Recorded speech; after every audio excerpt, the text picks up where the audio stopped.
أعوذ بالله من الشيطان الرجيم بسم الله الرحمن الرحيم الحمد لله رب العالمين الصلاة والسلام على رسول الله محمد وعلى آله وصحبه أجمعين السلام عليكم ورحمة الله وبركاته Hayırlı günler Allah subhanahu teala hayırlı turmuşlar nasip etsin. Allah Teala Kur'an-ı Kerim'de bizge Euzu billahi mineşşeytanirracim Len tenalul birra hatta tunfiqu ma tuhibbun. Yani sizden izgilik bulup sanılmaz kılgan gamellerigiz. Tügel ettirip izgilikte bulmazsız illa meger özünüzge narsani suyesiz şunu da kişilerge takdim etüden başka. Yani özünüzge en kadırlı bulgan narsani özünüz suygan, özünüzдің nefsigizge hoş kile turgan narsani kişiге de takdim etseniz şol vakıttagına Allah Teala kılgan izgilikleringizni kabul eder. Bir degen söz, yani izgilik degen söz. Ebrar deybiz biz, izgiler. Ana Allahümme ve tevaffena ma'al ebrar deybiz. Hazretin Dultayı Rabbana'nın bir ayrım dua bularak kıladırıyık. Vağşurna ma'al ebrar deyip tege, vağşurna yevmel kıyameti ma'al ebrar tege.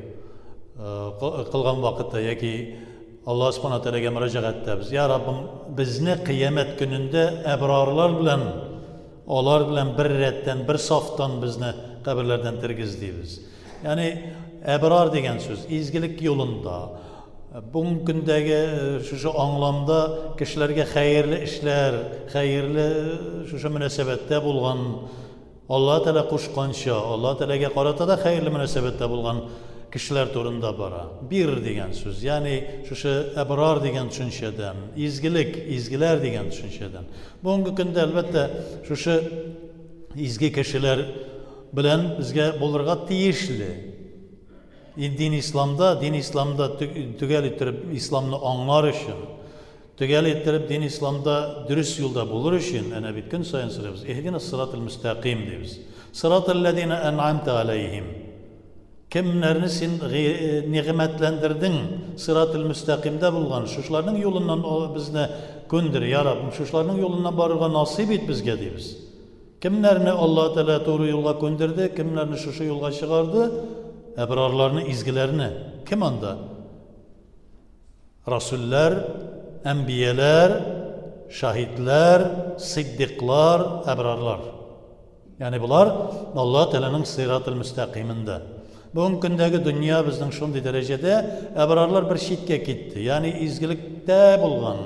Şu Allah subhanahu teala'nın izgiligi bilen jireytirgan kişiler bir şitke taypıldılar. Elbette olar taypılgaç eşrar degen düşünce kelip çıktı. Şer degen sözden. Şer indul kabahatlik degen söz. Naşar, yavuzluk. Niçin eşrarlar kelip çıktı? Niçin şuna kadar yavuzluk kelip çıktı? Adam balasının Allah Teala karşısında bulgan ihlaslığı, ihsan düşüncesi zayıflene. Mümin Müslümanlarına. Şuna göre eşrar degen kişiler meydana kelip çıktı. Yani bizden göz aldığımızda kelip çıktı. Hem özlerini galim ettirip ilan ete başladılar. Peygamberimiz sallallahu aleyhi ve sellem'nin bu şirakta kelgen hadisi var. Kıyamet aldığından helalini haram ettirip görsetirlerdi. Nadan kişiler galim bulurlardı. Galimler kaya bulur, onlar bir şitte bulurlardı. Çünkü tegiler köp bulgaç, ebrarlarının sözlerini tanılamıyorlar, izgilerinin sözlerine kulak salmıyorlar, izgilerinin kitaplarını okumuyorlar, onlarını ekiyet deyip kabul ederler. Hatta şu dereceye gittik ki yani adam balasının tenin kabul ederler, can degen düşünceni kabul etmiyorlar. Çünkü Allah Teala da Kur'an-ı Kerim'de ve yesellunuke anir ruh senden şu can torunda sorarlar. Kul ma ilmuha illa indallah. Allah Teala'dan başka bunun torunda bir kiminin de ilmi yok deyip taşlağız deyip hatta indi ölgen kişilerin de canlarına karata yani can meselesinde, ruh meselesine karaganda yani ilk bir kitabımızda şunda bitti diyorlar. Meyit ölekse tövbe estağfirullah. Şunday derecede buldu. Şuna göre gelip çıktı. Hatta ölgen kişinin jiyilişip onun ruhuna bir dua kılı da bitti. Dua kıla başlasan bu naşar değil. Bu bid'at degen bula başladılar. Şuşu vafat bulgan kişini iske ala başlasan da nigani iske alasın? Tabını derecesinde kılasın sen degen sözünü getirip çıkarırlar. Şundan kelip çıkan 3'sü 7'si 40'ı yılların ötkərige yaramı kerek tügül bu yok nerse dip şuşuna eytüler kelip çıktı. Ni için? Çünkü kişi canğa inanmay. Eden balasının canı var ikenligine inanmay. Bu dünyada bir kişi bir dünyaya kelgennensin. Bu dünyadan bir sıfattan ikinci sıfatlarına köşe de ol ölmez buldu. Ol ölmeyecek. Kıyamet gününde Allah subhanahu teala şu canın tenine kiritip, can bilen tenini birge kiritip şundan sonra sorav alacak. Biz biliriz bugün günde can ölmez. Allah subhanahu teala bir ve nefakna min ruhina dip özümüzden bir şu ruh hazinesinden kişiye canını kirite bizde, şundan sonra ol bu dünyaya tirilede. Bu dünyada tende ruhu terbiyelenede. Şundan sonra Allah subhanahu teala bu dünyada vafat kılgaç yani öldü deyip atıyor. Biz onu ölgenden sonra canın özünün huzuruna ala. Nindi revişte yerşi Allah subhanahu teala özü bilmiş. Biz bilmeyiz. Lakin ölmeyi. Biz öldü diysek de وَلَا تَقُولُوا لِمَنْ يُقْتَلُ فِي سَبِيلِ اللّٰهِ اَمْوَاتٍ Allah Teala yolunda tırışışı, yoktal degen söz soğuşuşu tügül bu işrakta. Allah Teala yolunda soğuşup yürüyüş deyip ayatlar kaybırlar. Allah Teala yolunda tırışıp yürgen, Allah Teala yolunda kişi yürüyken Allah Teala'nı tanıp bu vakitte وَلَا تَقُولُوا لِمَنْ يُقْتَلُ فِي سَبِيلِ اللّٰهِ اَمْوَاتٍ بَلْ اَحْيَاءٌ وَلَكِنْ لَا تَشْعُرُونَ Siz bilmeysiz. Onlar terilerdi. غِنْدَ اللّٰهِ يُرْزَقُونَ Allah Teala rızıklandıra alarını da yana. İkinci bir ayette. Ebrarlar şunu söylegen vakitte yani hakiki bir ilim iyeleri, hakiki izgilikte bulgan kişiler şunu söyley başlagaç onlara ekiyet söylesiz dediler. Qalu asatirul evvelin. Barangılardan ekiyetlerden söylep oturasız dediler. Ya ki Bani İsrail'den getirip çıkargan ekiyetlerini söyleysiz dediler. Biliriz ki Kur'an'ın yarısından artığı Bani İsrail torunda söyley. Olay bulgaç Kur'an'ın ayetlerini biz inkar ettirge teyiş bulabız mı ne? Peygamberimiz Aleyhisselam'ın Bani İsrail turundagı söylegen hadislerini inkar etmeye başlasak, Kur'an'ın ayetlerini inkar ettirge to'g'ri keladi Bani İsrail ekiyet degen kişilerge. Allah saklasın, küfürlükке düşerler. Şunun gibi. Yani izgiler söylegen şu sözlerini kabul etmiyorlar. İzgilerin kitaplarını kabul etmiyorlar. İzgiler degen söz nerse, izgi kim bula o?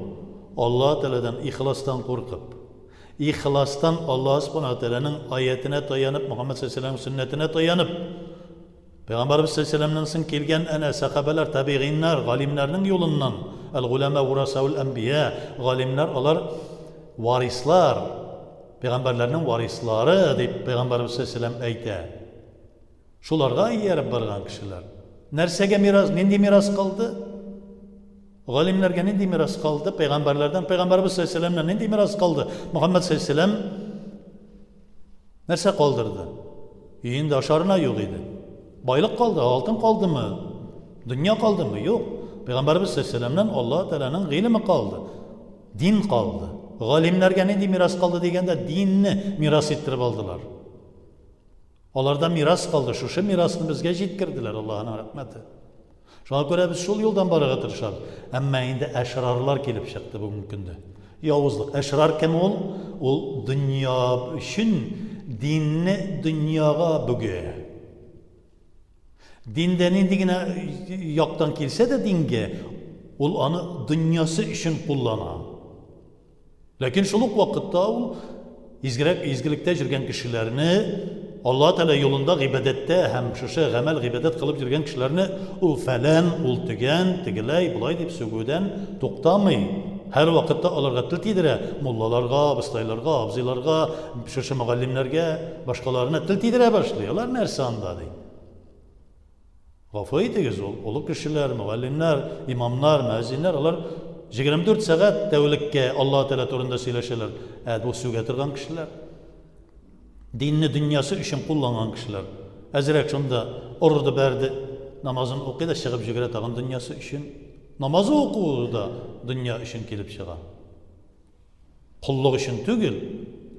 Ebrarlar nerse öğretti bizge. Ebrarlar yani izgiler. İzgiler kimler? Galimler, hakimler, hakim hikmetli kişiler. Алар безгә өйрәттеләр Аллаһ Subhanahu Тәгаләгә кул булыр өчен. Без нишлибез бүгенге көндә? Куллыкны башыбызга да китермибез. Намаз нәрсә ул?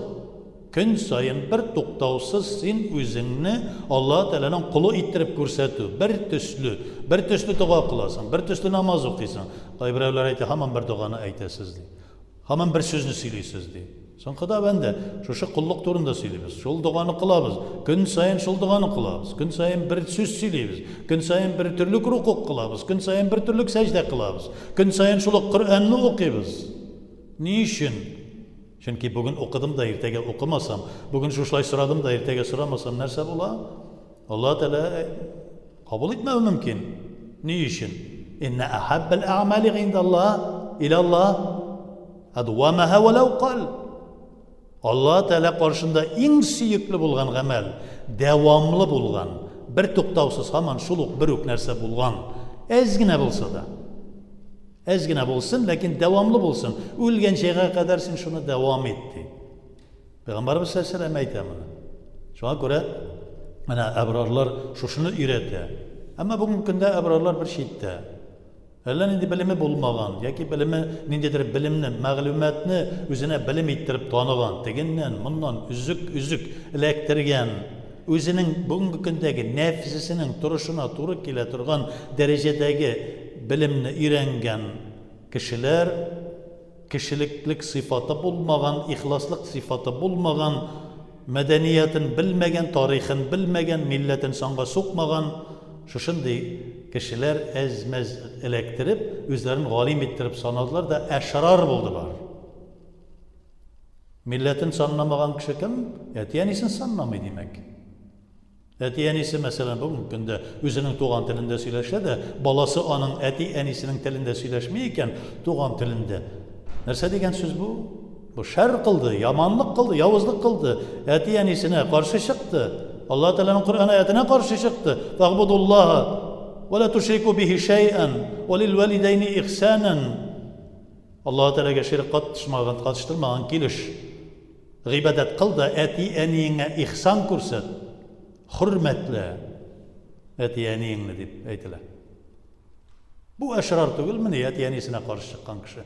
Олыларга хөрмәт күрсәтмәгән Хәзрәти Гали турында әйткәненә Пәйгамбәрбез сәлләм иртәнге намазны икенче рәкъәтнең фарызын рукукка киткәч узак кына тора. Бик узак тордык ди сахабалар әйтәләр. Аякларыбыз уйый башлады. Шуннан соң гына торды. Самигаллаһ лиман хамида. Раббана лакал хамд дип аваз салдык ди. Аннан соң сәлам бергәннән соң я Расулуллаһ, бүген иртә намазның фарызының икенче рәкъәттә моның кадәр узын иттереп торуыбызның сәбәбе нидә иде? Нәрсә иде ди? Гали каррамаллаһу ваҗһаху бер ак сакалны хөрмәт итте ди. Хөрмәт күрсәтте улы кешегә. Вакытың исә нәрсә? Хәзрәти Гали азанны ишеткәч өйеннән җигереп чыга, күршедәге яһуди карты да, картайып беткән бер карт та өйеннән чыккан, мәчеткә таба китә. Шушыларга аркасы белән бурылып, хөрмәтсезлекне күркәмсезлекне күрсәтмәс өчен алдына чыкмый. Улы кешенең алдына чыгып бару күркәмсезлек, бер хөрмәтсезлек дип башына килә. Ничек улы кеше, яһуди булса да улы кеше аны хөрмәтләргә тиешле дип шушылай башына килә. Аллаһ Subhanahu Тәгалә Җабраил галәйһиссәламны җибәреп, аркасына бастырып тора Пәйгамбәрбез сәлләмә рукуктан күтәрелмәсен өчен. Ни өчен? Хәзрәти Гали дә килеп 27 тапкыр әҗр савапны алсын, җәмәгатькә кушылсын дип. Әкрен генә бара. Инде моннан да чыкмакчы була. Тегеннән дә юк, килеп җиткәнчә кадәр шушылай әкрен инде кыямәт төшерәләр, инде укыйлар. Инде ишетелеп тора, әкрен генә бара. Теге яһуди карты. Али радиллаһу ан каррамаллаһу ваҗһаху узып китми. Hürmetsizlik bulur deydi. Менә нинди ул әбрарлар, изгилекләр, изгилек кылучылар. Шуның кебек улы кешене хөрмәт итмәсәң, милләтеңне хөрмәт итмәсәң, үзеңнең мәдәниятеңне, тарихыңны белмәсәң, хөрмәт итмәсәң, бу ишракта син нинди изгилек кылырсың?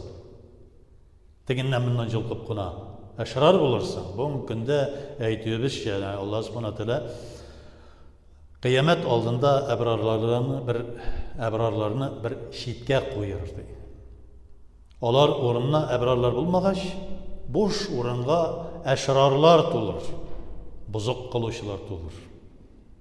Изге кешеләрнең сүзләренә кулак салынмас. Изгелектә йөргән кешеләрнең кулак салынмас. Галимнәр галим булып түгел, надан иттереп күрсәтелер, ләкин шушы наданнар кул куәте аркасында, бугаз куәте аркасында, кешеләр белән талашып, шушы танышлары күп булу аркасында, шушылай аларның ниндидер бер мөмкинлекләре булган аркасында теге галимнәрне читкә этәләр. Галимнәр нишләде? Сахабалар вакытында да хакимият өчен сугышлар башланса да, сахабаларның 80-90% нишләделәр? Катнашмадылар. Ни дия сугышына, Сиффин сугышына катнашмадылар, ни башка төрле төntәрлешкә дә катнашмадылар. Хәтта инде Хәзрәти Госман өчен үч алырга кирәк дигәндә дә юк, кирәкми диделәр. Аллаһ Тәгаләнең тәкъдире. Хәзрәти Хусейнның башын кистеләр бит, аның өчен үч алырга кирәк дигәндә дә юк, кирәкми диделәр. Аллаһ Тәгаләнең тәкъдире диделәр сахабалар. Алар әбрарлар булдылар. Алар урынына үч алырга кирәк, кан кыйырга кирәк, сугышырга кирәк, кешеләрне тәртипкә чакырырга кирәк дигән әшрарлар булды. Бүгенге көндә динне үзебездә нык иттереп тотыр урынына ни эшли халык? Мөмин мөселман халкы сәясәт белән шөгыльләнә, дәүләт мәсьәләсендә бик каты эшрәшә, тырмаша, дәүләт шулай булырга тиеш, тегеләй булырга тиеш, сәясәт булай булырга тиеш, тегеләй булырга тиеш. Иктисад, экономика шулай булырга тиеш, булай булырга тиеш. Аллаһ Тәгаләнең Коръән аятын оныта. Ла югайруллаху биқаумикум хатта югайру би анфусикум. Үзегезне һәр берегез айырым төзәтмичә турып, сезнең илегез төзәлмәс. Сезнең башыгызга раисул кауми минхум, сез нинди булсагыз, сезнең башлыгыгыз сезнең арагыздан иң хәерлесе булыр ди. Шуңа күрә сәясәт мәсьәләсендә, яки анда иктисад мәсьәләсендә без Аллаһ Тәгаләнең Коръәненә, Пәйгамбәр саллаллаһу алейһи сөннәтенә таянабыз. Нәрсә дибез? Үзебезне карыйбыз без. Ку анфусакум ва ахликум ан-нар. Үзеңне һәм гаиләңне уттан сакла. Аллаһ Тәгаләгә ихласлыгыңны күрсәт. Аллаһ Тәгаләгә гыйбадәттә бул. Аллаһ Тәгаләгә якын аерга тырыш. Әбрарлардан бул, әшрарлардан булма. Изгелек кылучылардан бул, явызлык кылучылардан булма. Я Раббым, һәр беребезгә дә изгелек юлында, сиратул мустақимда булып, я Раббым, синең якын дусларыңа булуыбызны насыйп ит. Аллаһумма, үзең Коръәни Кәримдә әйтәсең: "Әла әулияуллаһ, фәла хауфун алейһим ва ла тахзанун." Я нинди шатлык, сөенеч минем дусларыма, әулияларыма, аларга бер нинди кайгы, хәсрәт тә, бер нинди курку да юк дип әйтәсең, я Раббым, безне дә шушы әулияларыңнан кылсаң иде. Раббана атина фид дөнья хәсәнәтә ва фил ахирати хәсәнәтә ва кина азабан нар. Аллаһу акбар.